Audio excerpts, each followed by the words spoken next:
Good evening, ladies and gentlemen. Once again, as always, the one, the only, the motherfucking General Miguel Magallon. And as always, the president, the founder, the CEO of Magallon Entertainment and the leader of the Sports Betting Mexican Podcast. Ladies and gentlemen, what up, what up, what up, what up? Back again with another NBA podcast for you guys. No video, all audio. And tonight, I want to talk about the bitch-ass Phoenix Suns. Tonight, I want to talk about probably the best team in the West that's going to be one and done when they show up to play the rest, which is going to be the Milwaukee Bucks or the Boston Celtics in the finals. I want to talk about Kevin Durant. I want to talk about Bradley Beal. I want to talk about Devin Booker. I want to talk about this roster. I want to talk about the bench. I want to talk about the lineup. I want to talk about playoff expectations. And I want to talk about postseason success. Ladies and gentlemen, tonight I'm going to break down all of my thoughts, all of my predictions, and all of my in-depth analysis when it comes to the Phoenix Suns. Piece by piece, brick by brick, layer by layer, and building by fucking building. Ladies and gentlemen, tonight we unload the whole clip, including the one in the chamber. So with that being said, ladies and gentlemen, as always, when the General's about to teach you some shit, when the General's about to educate you on shit, and when the General's about to drop some knowledge in this motherfucker, ladies and gentlemen, you already know what to do in this bitch. Ladies and gentlemen, get the pen in the pads, get the pen in the pads, get the pens and the motherfucking pads, and let's do this.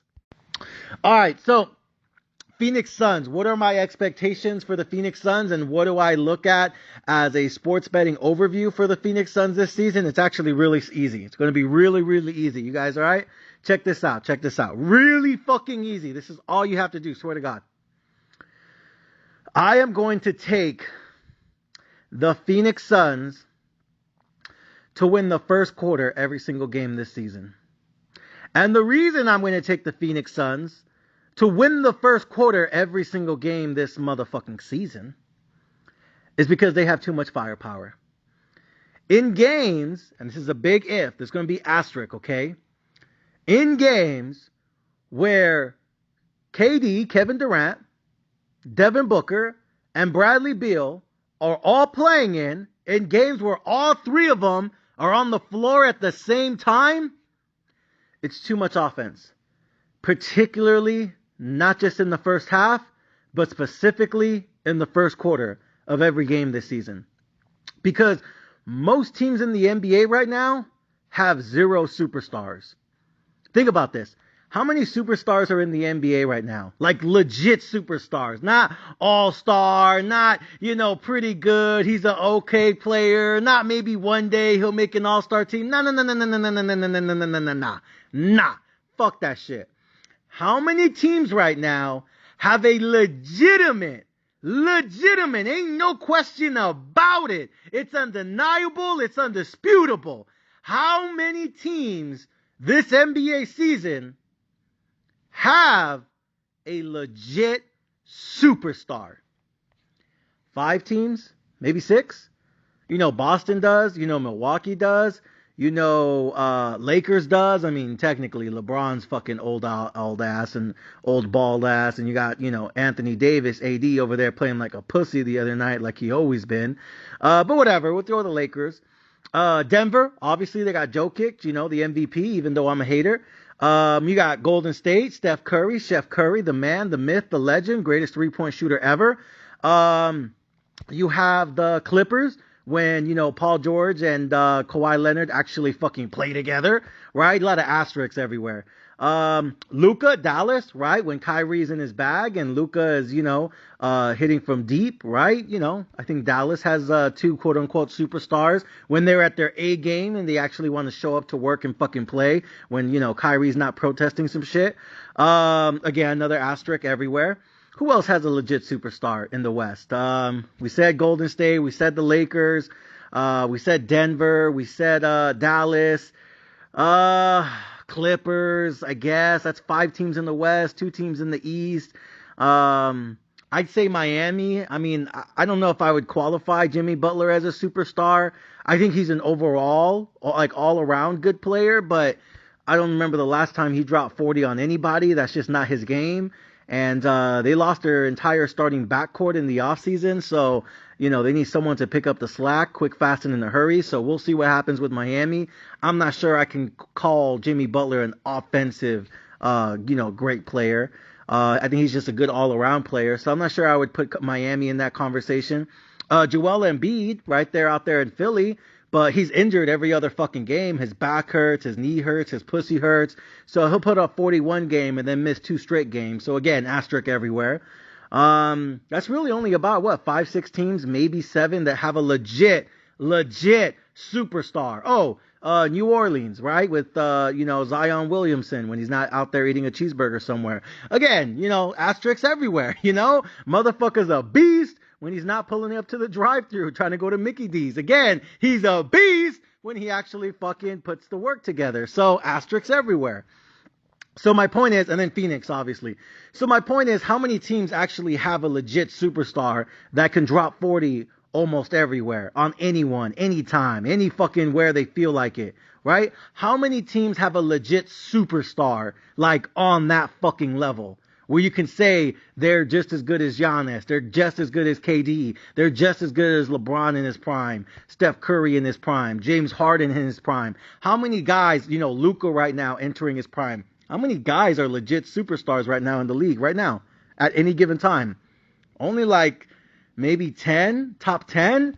And most of those guys in the top 10 don't play like a superstar every night. They play like a superstar one night, and then they want to play ass the next night, or they just want to miss 2 or 3 straight fucking games. Kawhi Leonard, Joel Embiid, Zion Williamson, LeBron James, AD. I mean, the list goes on and on. You know what I mean? Don't get me started with Klay Thompson's old ass. Again, there's guys who are superstars, but they don't play like one every single fucking night. They'll show up and pull up and drop 40, and then they'll go on fucking, rest for 2 or 3 straight nights. Or the next night they want to play like dog shit. It's like, what the fuck, bro?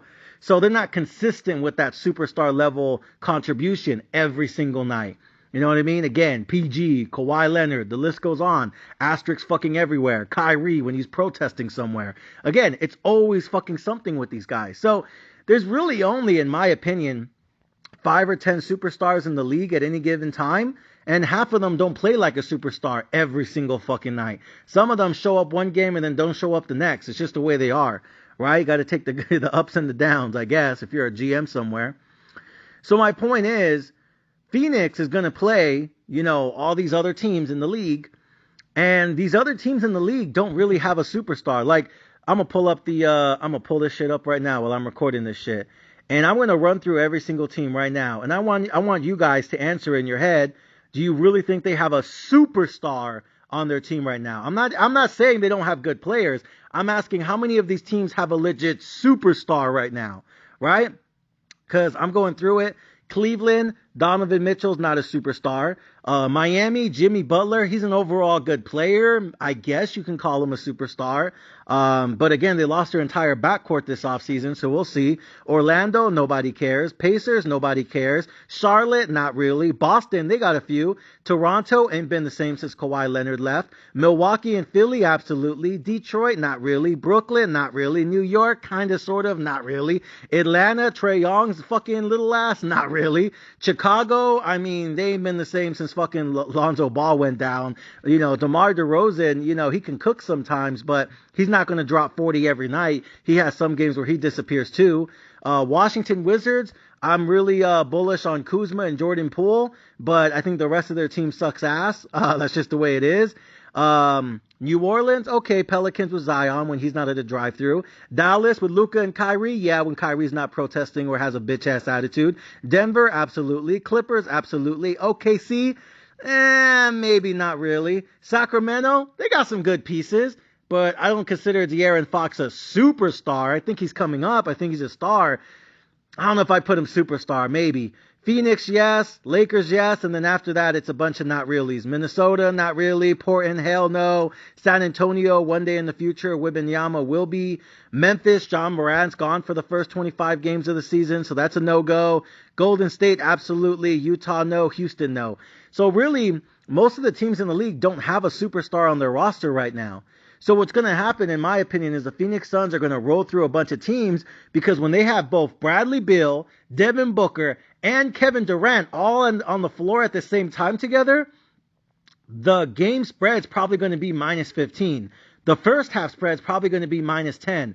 The first quarter spread, most of these games, even if they're a minus 15, the first quarter spread is probably going to be minus 3, minus 4.5, somewhere in that range. If the game spread is minus 15, because again, they're going to be massive fucking favorites in most of these games, especially if Kevin Durant, Jordan Beal, and Devin Booker, all three are going to play. If all three are going to play, it doesn't matter who they're going to play. They're going to be a big-ass 10-point, 15-point favorite each and every single time when all three of them are going to play. If the spread's going to be minus 15, I don't want to take minus 15, and I don't want to take the money line. First half is still going to be minus 10, right? So I'd rather look at the first quarter, and I think the first quarter spreads are going to be somewhere between minus 3, minus 3.5, to maybe minus 4.5 at best. I would take the first quarter spreads or I would take the first quarter money lines. Because what's going to happen for a lot of these teams, look at a team like Philly. Philly only has one superstar on the roster. That's Joel Embiid. You know, everyone else is kind of average to mid to me. So what's going to happen is Joel Embiid is going to play for the first 5-6 minutes of the game. And then guess what's going to happen? He's going to have to go to the bench to take a rest. Meanwhile, for the Suns, they might send Kevin Durant to the bench. They might put Devin Booker on the bench. They might put Bradley Beal on the bench, but they're not going to put all three on the bench, which means at all times, Phoenix is going to have two superstars on the floor, no matter what. At all fucking times, Phoenix Suns will have two superstars. Not two average players, not two mediocre players, not two, he's a high player, he's kind of good. They're going to have two superstars on the floor at any given time. No other team can say that. Chicago can't say that. Washington can't say that. OKC can't say that. Minnesota can't say that. Portland can't say that. San Antonio can't say that. Memphis can't say that. Not right now while John Morant's, dealing with suspension for all his bullshit. Utah can't say that. Houston can't say that. Cleveland can't say that. Orlando can't say that. Charlotte can't say that. Toronto can't say that. Detroit can't say that. Brooklyn can't say that. New York can't say that, especially with Julius Randle. Fuck that retard. Atlanta can't say that. No other team can say they'll have two superstars on the floor every single minute of every single time. No one else can do that. Phoenix can. So what I'm telling you guys now is my sports betting strategy for the Phoenix Suns for this upcoming NBA season that started right now is I'm going to take first quarter and or the money line for the Phoenix Suns every single game this season. Because I think the Phoenix Suns just have too much firepower all 48 minutes of a game, but especially the first 12 minutes of every game. Because even when one of the superstars goes down to take a rest 5-6 minutes into the game, maybe the coach puts one, and this is Frank Vogel, by the way, former coach of the Los Angeles Lakers. He's going to do the same thing with LeBron and AD, right? He'll put one of them on the bench, but he doesn't like putting them both at the bench at the same time. In this situation, he could theoretically put Bradley Beal and Devin Booker on the bench for the last 2 or 3 minutes of a game, and then have Kevin Durant stay in there, and then the last 2-3 minutes of the first quarter, put Bradley Beal and Devin Booker back in the game and put Kevin Durant on the bench. Like, he can fuck with the rotation and do the lineup like that. Where at any given time, there's anywhere between 1 to 2 superstars no matter what. And there will be times to start the first quarter and to end the first half where all 3 of his superstars are in the game at the exact same time. That's just too much. That's just too much for most teams to handle. That's too much for any defense and try to stop. That's just going to be too much for anyone to try to keep up with. So in my opinion, I don't want to fuck with the minus 10 or a minus 15 for the full game. I don't want to take the minus 10 for the first half. I'd rather just take the first quarter instead. The first quarter spread is going to be minus 3, 3.5 to minus 4.5, minus 5 at most. That's max, right? Or you can just take the money line. The money line every single time is probably going to be minus 200 to minus 250. And I would feel very, very comfortable taking minus 200 to minus 250 every single time on the first quarter money line if I know Bradley Beal, Devin Booker, and Kevin Durant are all going to be playing that game, because I know all three of them are going to play at least 9 minutes each in that first quarter. In that first quarter, all three of them are playing 9 minutes each. One of them is probably going to play the full 12 minutes and then just sit to start the second quarter. You know what I mean? So either way, for majority of the first quarter, you're going to get everyone. You're going to get all three for the first at least 6-7 minutes of every game, and then 1 to 2 of them for the last, 2-3 minutes of that first quarter. So to me, I like the first quarter spread. I like the first quarter money line. I don't care if it's minus 200 to minus 250, or you just bet the spread, which is going to be minus 3, minus 4. And against most teams, again, let's run through it one more time. If they're at home or even on the road, and they're playing the Magic, they're playing the Pacers, they're doing the fucking Cleveland Cavaliers at home, Detroit, Brooklyn, New York, Chicago, Minnesota, bitch-ass Utah, San Antonio. Bro, guys, America, listening, I think the spread in those games is going to be minus 10 to minus 15 if all three of them are playing. So to me, I would wait 5 minutes before tip-off every single game, and I would check the injury report, and I would verify, and I would fact check, and I would double verify, and I would double fact check, and I would fucking triple check, and make sure that all three of their superstars are playing. If all three of their superstars are playing, I don't care what the full game spread is. I don't care what the first half fucking money line is. I just want the first quarter spread, and I probably take the first quarter money line. And I think it's too much firepower, it's too much heat, and it's way too many horses for any other team to try to keep up with in the first quarter. It's just too much. It's just too much. So to me, I really like the first quarter spread. I like the first quarter money line, and that is the sports betting strategy for me, for the Phoenix Suns, for the entire NBA season. Now, let's talk about full game. Let's talk about money lines. I would stay away from the full game money lines. I'd stay away from the first half money lines, and I would only fuck with the first quarter money lines. Now, I would make an argument, and this is just me, I would actually take the money line on the other team every single game this season. And the reason I would basically try to put $100 for the Phoenix Suns to lose every game this season. And the reason I would put $100, and this is just outside the box thinking strategy, I would consider putting $100 for the Phoenix Suns to lose every game this season. Because what's going to happen is you're going to wake up in the morning, the spread's going to be minus 10, minus 12, minus 15. And then we're going to get closer to game time, and you're going to see some bullshit. Oh, Kevin Durant not playing, nursing an injury. Oh, Devin Booker, his ankle hurts again. Oh, Bradley Beal, his back is hurting again. There's always going to be these games where there's going to be a last-minute undisclosed injury, and Kevin Durant's going to be sitting. Bradley Beal's going to be sitting. Devin Booker is going to be out that game. And then all of a sudden, that spread is going to go from a minus 10, minus 15, all the way to a minus 6, minus 7, minus 8, minus 9.5. And now all of a sudden, that other team that maybe only has one superstar, maybe two at best, now all of a sudden they actually have a fighting chance. And the reason they have a chance to win that game is because it's impossible, especially in the first quarter, to try to beat Devin Booker, Kevin Durant, and Bradley Beal. But if you only have to play against one of them that game, or at the most two, now all of a sudden it's more 50-50 because you only need one of them to have an off game. So, in my opinion, the way I would be looking at it from a sports betting strategy is I would consider taking the opening spread of every single game and betting the money line on the other team, $50 to $100 every single game. Now again, Phoenix is going to win 50 to 60 games. Easy. Not easy, right? But those 20, 25 games that they lose this season, they're probably going to be a massive favorite in. And you look at the Warriors when they went fucking, 70-12 or 72-10. You look at the Lakers when they were winning 50, 60 games, right? They still lost 15, 25 games every season. And those 10 to 15 to 20 games they lose every season are always games that they're a big-ass favorite in.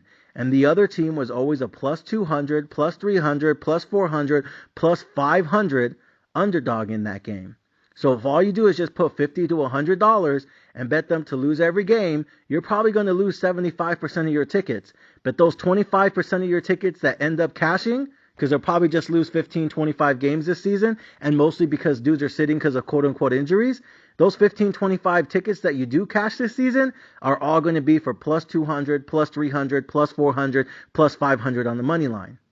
And so you could find yourself in this situation where if you just take the other team on the money line on the opening spread every game this season, I think you'll make a lot of money doing that. So, again, I'm not saying you have to. I'm not saying you should. I'm not saying, you will. What I'm saying is that's something that I'm considering.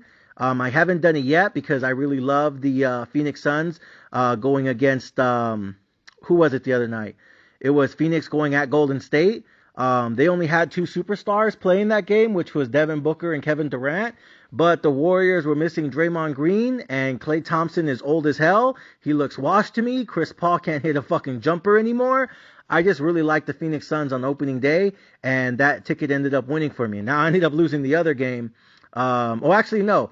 I think we won the other game. That was Denver -5. I told you guys they were going to smoke the Lakers because their fucking bench is just atrocious. No cohesiveness, no teamwork. AD playing like a pussy again. LeBron's just old, aging faster and faster again. And this roster is just too much money and two guys that they're just not in it. I think AD is washed to me. I can't believe they gave him a max contract extension. And LeBron James, he just looks old as fuck to me. I'm not sure. I think they should just rest for another month. These dudes need to go to a senior center somewhere. But I told you guys, I like the -5 to me. So we took Denver -5 and that shit hit for me. But yeah, going back to Phoenix anyways. I would look to fade the Phoenix Suns every single game. And by the way, speaking of the Lakers and the Phoenix Suns, they're actually playing tonight as I'm recording this clip for you guys. And it is Phoenix Suns at Los Angeles Lakers tonight. I am taking the Lakers on the money line, -250, because it's Kevin Durant by himself. And what did I just say? It's easy to beat the Suns when they only have one or two superstars playing that night. And tonight there's no Bradley Beal, and tonight there's no Devin Booker. It's just KD, and he's pulling up by himself. You know what I mean? Me, myself, and I. And I look at the Lakers, and they're not a good team to me. But if it's just that Kevin Durant by himself, that's a game that the Lakers should win. That's a team that they should beat, and that should be their first W for the season. Phoenix Suns, I'm telling you guys right now, they're probably going to lose about 20 to 25 games this year, in my opinion. And all the games that they lose, 20, 25 games this year, are going to be games where all three of their superstars aren't playing at the same time. I think they're going to be resting their guys. I think they're going to be doing load management like a motherfucker. They're going to pay the fines. They're going to pay the penalties. And they're just not going to give a fuck because they don't care about the NBA draft right now. What they care about is winning an NBA championship right now. So I wouldn't be surprised if you see games where all three of them are sitting towards the end of the season and they're going to be quote unquote dealing with injuries. Yeah, fucking right.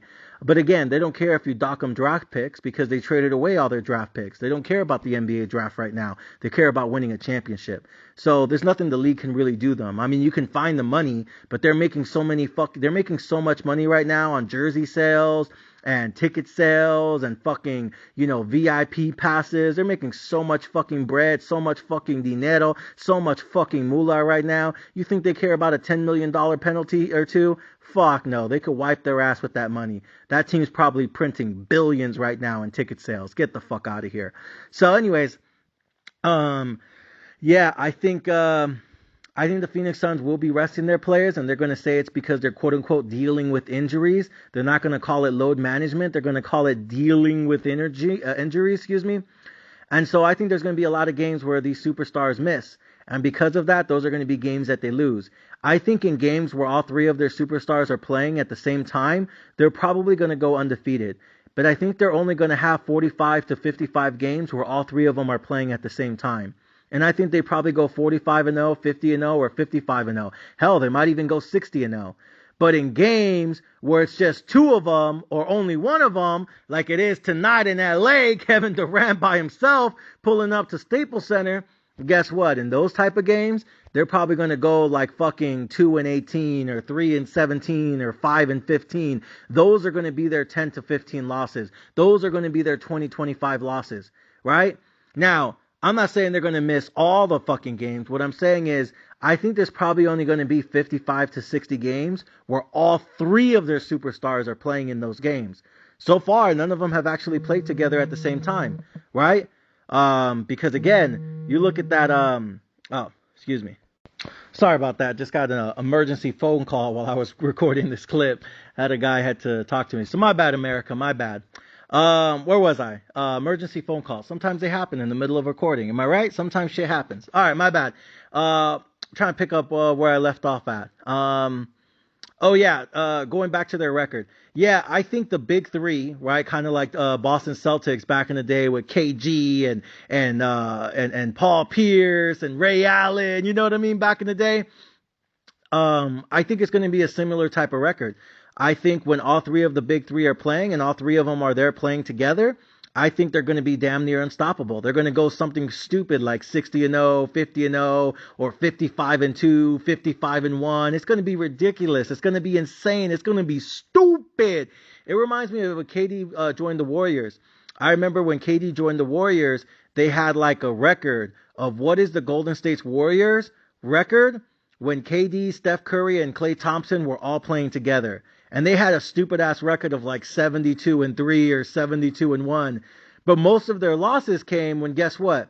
When not all three of them were playing in the same game together. So in games where Kevin Durant missed because of injuries, or Klay Thompson was hurt, or Steph Curry was out, in any games where they only had two or one of their big three, that's when they got exposed and that's when they got beat. And so the Golden State, every time I would watch their games, they would put on the board, oh, Warriors with KD, Steph Curry, Klay Thompson on the court together, 72-1, 72-2, some shit like that, right? And then games where it was only like two of them or just one, it was like 5-15, 10-21, and you were like, sheesh, no wonder, right? And so that's where regular season wins can get skewed. Because I think the Phoenix Suns will either end up with the number 1 or number 2 record in the West this season. I wouldn't be surprised if they just get the number 2 or 3.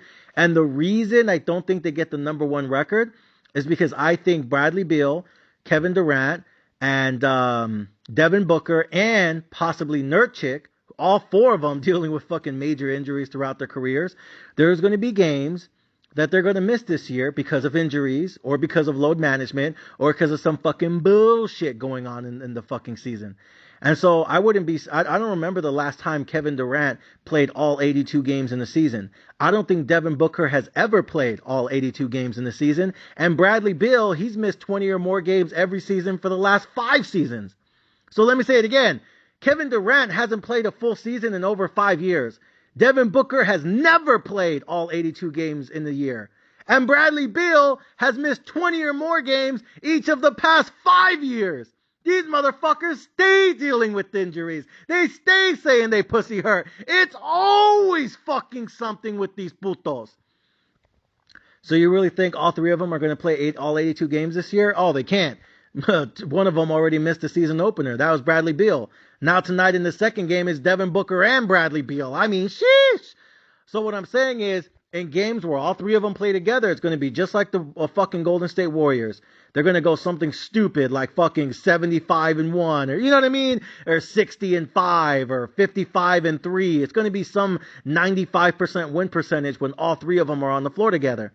The problem is, just like the Warriors, just like the Big Three, just like all of these fucking duos, there's going to be a lot of games where one or more of them are going to miss games because of injuries, kind of like when KD went to Brooklyn, and then they started the whole thing with James Harden and Kyrie and all that bullshit. When all three of them were on the floor together, they were like 20-0. And then, for some reason, they were only ended up like the 4th or 5th seed in the East. Because, yeah, they were 20-0 when they were together, but they still ended up losing 25, 30 games that season because they were only together for 20 games that season. The other 60, there was always somebody who was injured. It's going to be the same fucking thing, America. I think these guys are probably only going to play, in my opinion, they're going to play 40 to 60 games together. That's it. I think there's only going to be 40 to 60 games where all three of them are on the floor together. 40 to 60 games. And they're going to go something like 45-0, 50-0, 55-0, 55-3, 45-6. It's going to be a 90% win percentage. But it's only going to be 40 to 60 games. So I still have the Phoenix Suns losing probably 15 to 25 games this year. Phoenix Suns will lose 15 to 25 games this year. And all of those losses are going to be because of the same thing. One or more of their superstars aren't playing together. And tonight, I think, is going to be their first loss of the season. I think they go down when it's just KD. No Devin Booker, no Bradley Beal. This is that bullshit that I'm telling you guys about. So, with that being said, ladies and gentlemen, I am fading the Phoenix Suns tonight against the Los Angeles Lakers. Second game of the season. I think they're going to start off 1-1. So will the Lakers, even though they look overrated, washed and old to me. And AD's playing like a pussy. And LeBron James looks like he needs to go into early retirement. But nonetheless, it's just Kevin Durant. And I think the biggest question mark to me is, number one, how many games will their big three play together? And two, how well can their bench play together? Because this bench right now for the Phoenix Suns has never played together. That season opener was the first time all five of them played together. And I'm going to be honest, I saw a lot of turnovers. I saw a lot of mistakes. I saw a lot of bad communication. I saw a lot of defensive breakdowns. And I saw a lot of non-basketball movement with the ball. Basically, people were lost on offense. So I do not like this Phoenix Suns bench. I feel like there's just not enough camaraderie. There's not enough cohesiveness. There's not enough communication. There's not enough ball movement. And there's just a lot of just uncertainty on who should be shooting the ball. And when you have your big three, where not all of the three are playing together, and it's always like, oh, we'll have this guy tonight, but he won't play the next night, and Devin Booker's going to be out for the next 2 nights, and Bradley Beal might be out for a week, and oh, he's coming back from it. Like, when you have all of this going on with your starting lineup, and there's always some guy that's supposed to be playing with the bench, but then one night he has to start, and then the next night he's playing on the bench, but then the next day after that he starts again, and then for a week he goes back to the bench, but then for 2 weeks he has to start again. Like, that's not going to help the bench play as a unit. That's not going to help breed cohesiveness. That's not going to help build camaraderie. That's just going to make motherfuckers lost, stupid, and fucking just, pendejos on defense.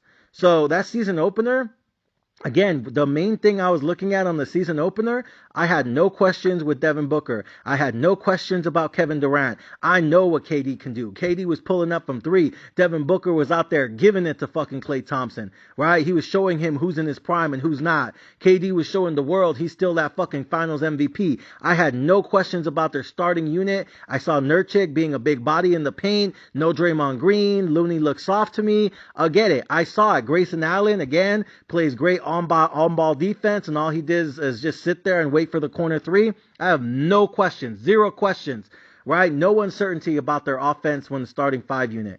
My questions are about their bench and their defense, because their bench looked lost to me. No communication, defensive breakdowns, giving up wide open threes, letting people drive to the paint, giving up stupid fouls, doing stupid free throws, bad ball movement, no communication, a lot of uncertainty, no cohesiveness, not enough teamwork. And you would say, well, it's okay, it's going to get better throughout the course of the season. Not really.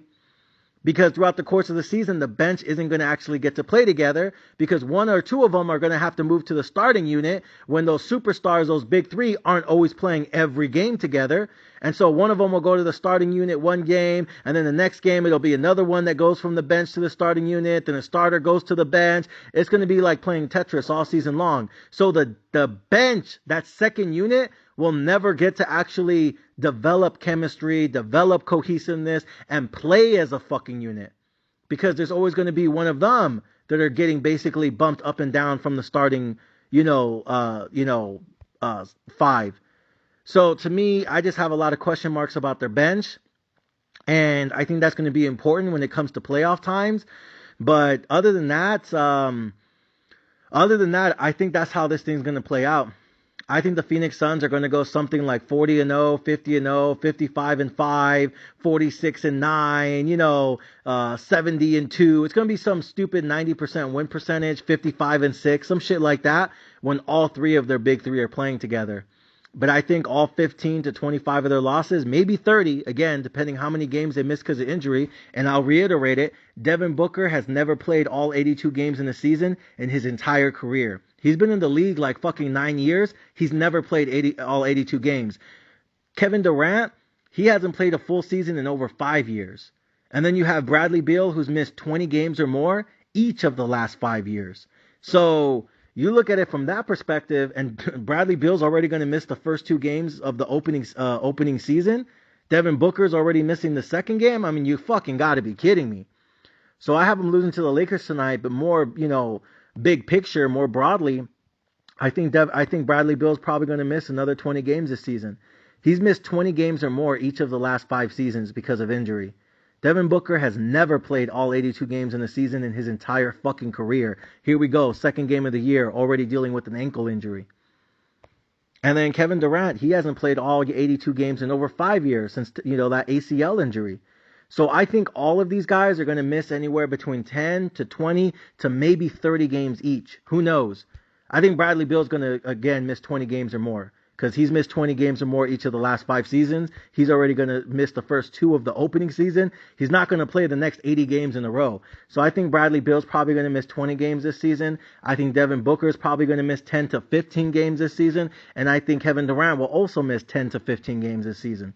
So because of that, those 10, 15 to potentially 20, 30 games, however many it is that they don't play together, all 3 of them on the team, those are, to me, they're probably going to lose 20 of them. So they'll go 10 and 20 without the full big 3. That 10 and 20, that's their 20 losses to me. The problem is, as a sports bettor, is you don't know which games they're going to be playing and which games they're going to be missing.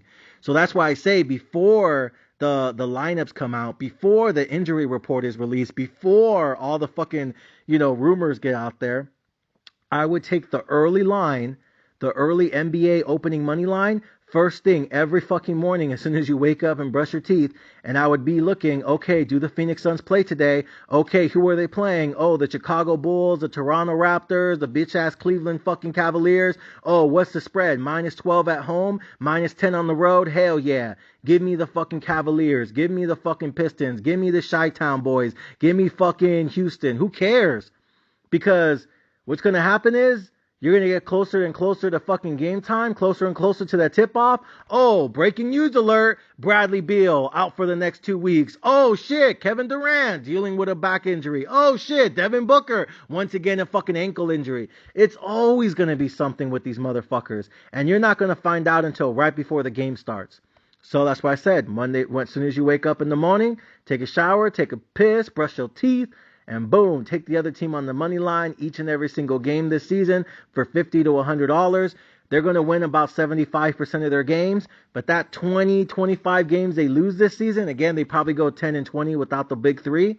Those are the games that you can cash out early, and you could take the other team for plus 200, plus 300, plus 400, plus 500 on the money line. So to me, and this is just my opinion, I think that's the easy money.